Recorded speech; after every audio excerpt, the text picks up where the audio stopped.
Selamat datang di Beetle Channel, semoga kita bahagia.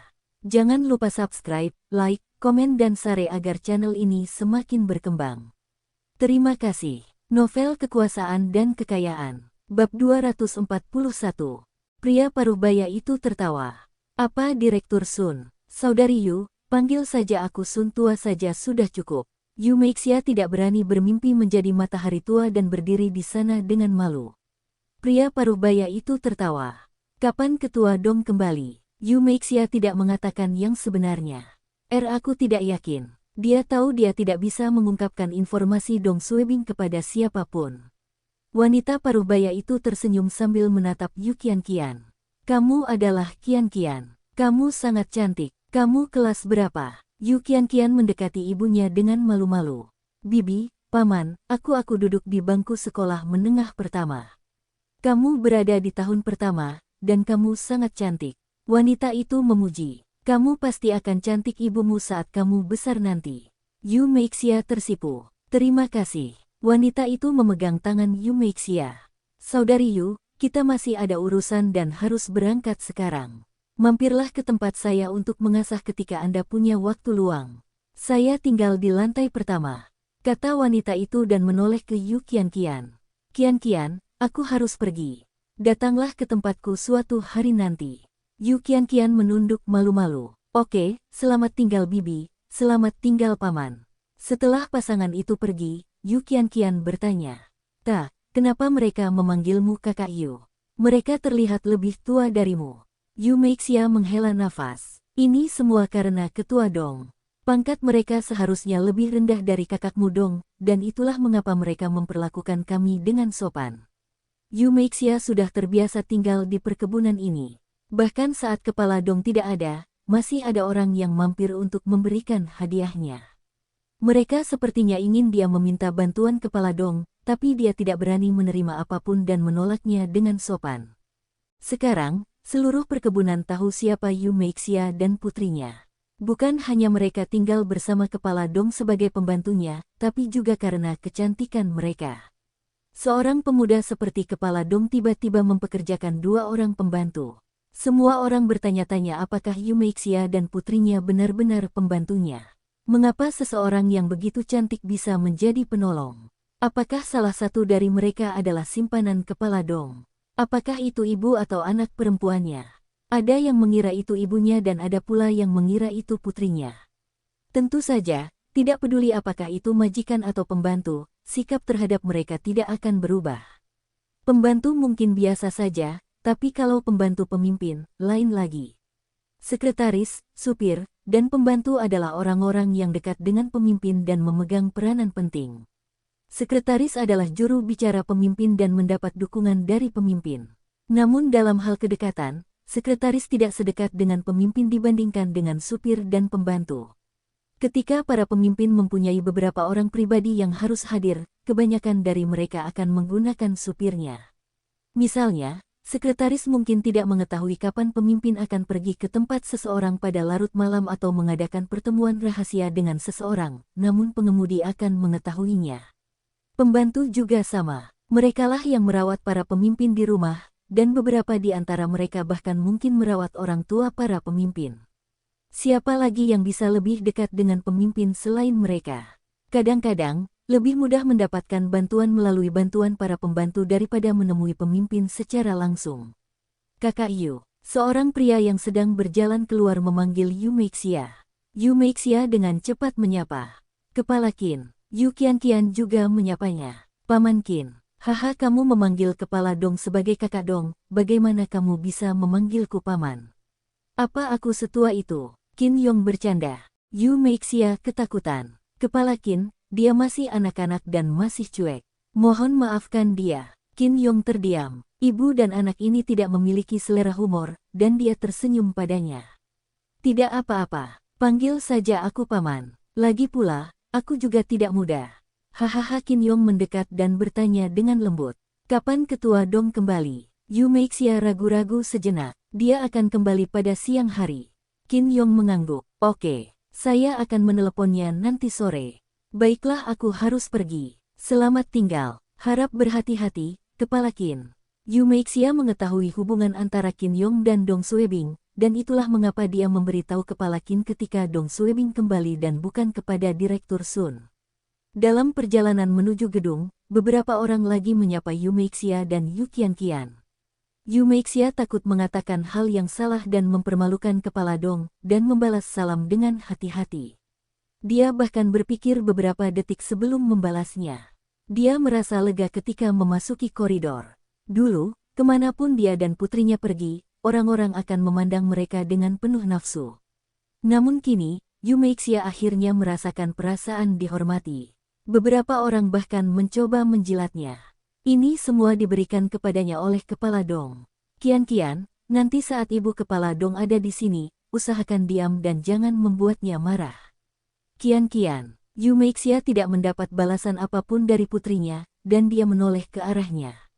Qianqian sedang melihat seorang anak yang kembali dengan tas sekolahnya. Apa yang kamu lihat? Jawab Yu Qianqian. Bu, aku juga ingin pergi ke sekolah. Yu Meixia memeluk putrinya. Saya sudah bertanya ke sekolah sebelum liburan. Alamat terdaftar kami bukan di kabupaten, dan sekolah di sini tidak akan menerima kami. Jika kamu akan melanjutkan studimu di desa, di mana kami akan tinggal dan bagaimana dengan pekerjaanku? Dong Suebing telah memberinya gaji di muka sebelum dia pergi, dan dia mampu membayar biaya sekolah untuk putrinya. Tapi masih ada masalah untuk pindah ke sekolah di sini. Yu Qianqian adalah anak yang bijaksana, dan air matanya mengalir di pipinya. Bu, tidak apa-apa. Aku tidak akan pergi ke sekolah. Mata Yu Meixia juga memerah.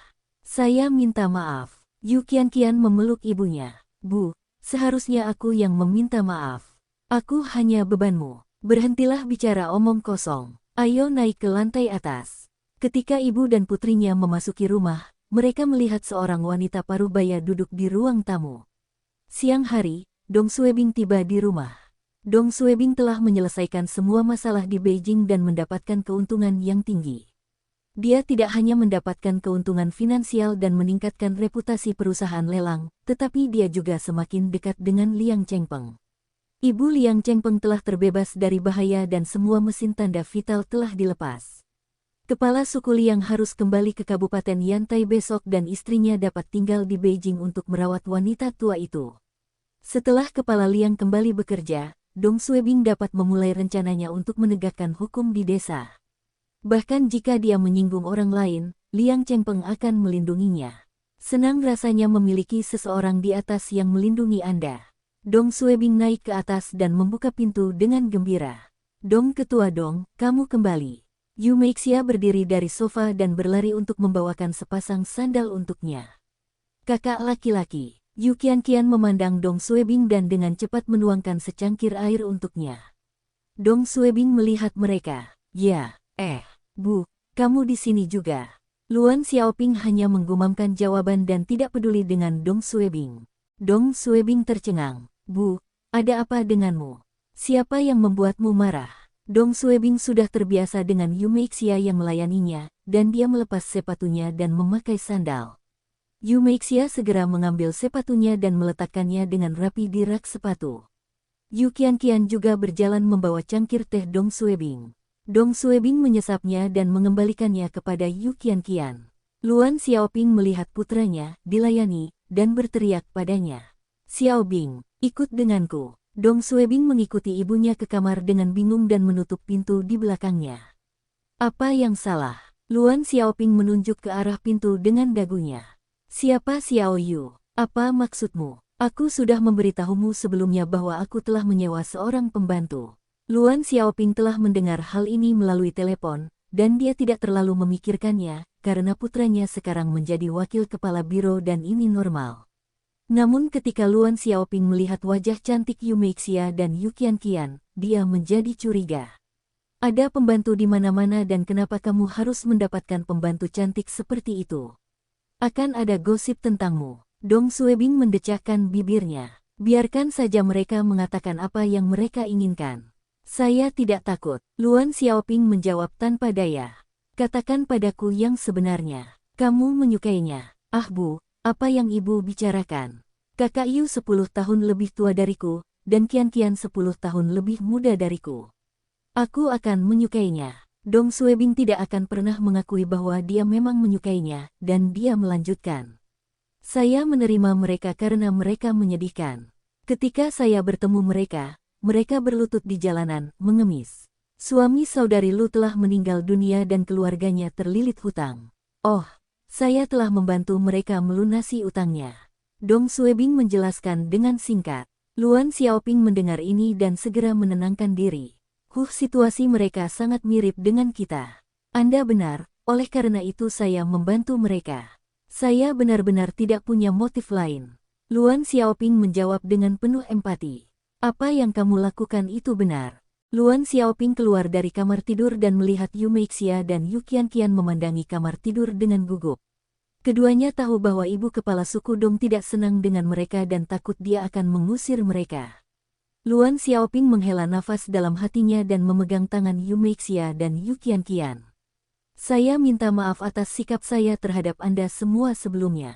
Anakku telah memberitahuku segalanya. Tinggallah di sini saja, dan jika kalian semua membutuhkan bantuan, beritahu saja Xiao Bing. Yu Meixia menjawab dengan penuh terima kasih. Terima kasih, Suster Luan. Yu Qianqian juga berterima kasih padanya. Terima kasih, Bibi. Apa yang perlu disyukuri? Aku masih membutuhkan kalian berdua untuk membantuku menjaga Xiao Bing. Ayo, kita makan siang. Setelah makan siang, Luan Xiaoping menarik Yu Meixia ke kamar untuk mengobrol. Dong Suebing bisa mendengar tawa dari dalam ruangan dan mereka sepertinya semakin dekat. Sekitar jam 2 siang, Luan Xiaoping menerima telepon dan pergi.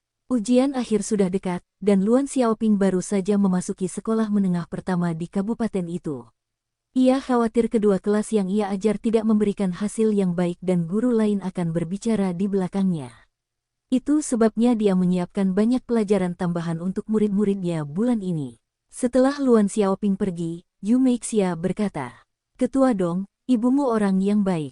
Dong Suebing tertawa. "Apa yang dia katakan padamu?"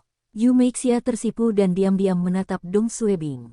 Tidak ada. Aku akan pergi dan mencuci piring." Dong Suebing bingung. "Mengapa wajahmu merah?" Yu Meixia tidak berani memberitahu Dong Suebing apa yang ibunya katakan padanya. Luan Xiaoping telah menyuruh Yu Meixia untuk meneleponnya jika Dong Suebing mencoba menindasnya. Bersambung, terima kasih telah menyaksikan dan mendukung channel ini.